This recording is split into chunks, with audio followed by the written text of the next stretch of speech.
video, I would like to talk about the pelvis and the journey that the baby makes through the pelvis in a straightforward and physiological birth. Now, this is an example of a woman's pelvis. It provides a cradle for the developing baby. It supports and protects the baby whilst in the uterus, and it also provides a passage through which the baby descends when being born. Now, there's three main parts to the pelvis. We have the hip bones, we have the sacrum, and the sacrum is the bone that forms the back of the pelvis and the outlet through which the baby descends. And we also have the pubic bone at the front. Now, the woman's pelvis is designed specifically for giving birth. As you can see, the sacrum and the coccyx are not rigid and are actually very flexible. During pregnancy, from about week 26, the hormones progesterone and relaxin are released. These soften the ligaments between the bones and, as a result, provide even more flexibility and therefore space within the pelvic cavity. The mother may feel this happen. Some women report a shift in sense of balance. They say that their joints may feel sore or loose and achy, but all perfectly normal and part of the course. Now, there is an overwhelming amount of evidence to show that remaining mobile in the first stage of labour and maintaining an upright, forward and open position in the second stage leads to a shorter and less painful labour.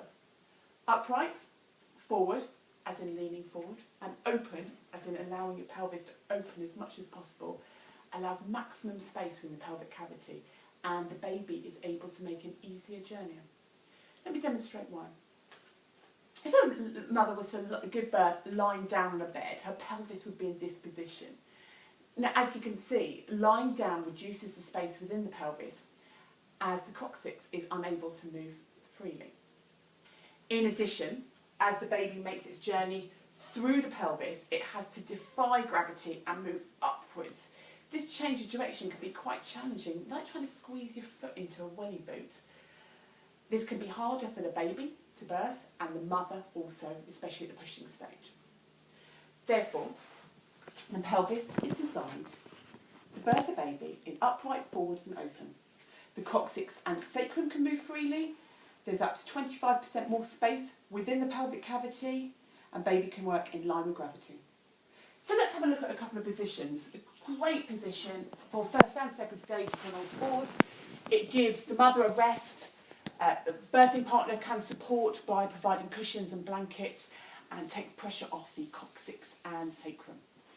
The optimal position is the squat. This should only be used at second stage and not to be used for mothers suffering from pelvic girdle pain. Now, this really opens up the pelvis to its maximum capacity. And once again, birthing partners can support, as demonstrated by this visual. A slight adaptation to this is the kneeling position. Again, it's upright, it's forward, it's open, and moving front to back, side to side, rocks your baby gently. Now, birthing partners can really support in maintaining these positions, as demonstrated by a couple of these visuals. We've already discussed the blankets, the cushions from a practical point of view, massages helping with the breathing techniques, and all that extra oxytocin can really aid the process. Now, let's look at the journey itself.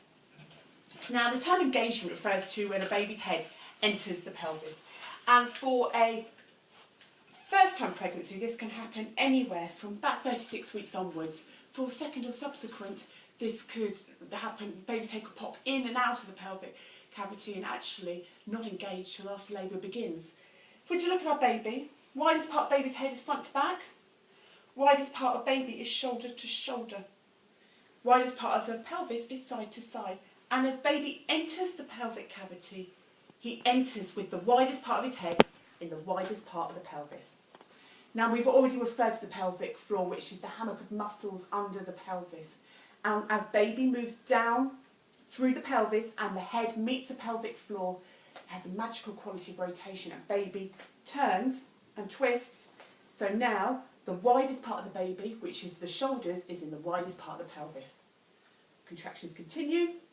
Baby continues to move down the pelvis, and it's really important to listen to your midwife at this stage, who will help in assisting in the birthing of the baby's head.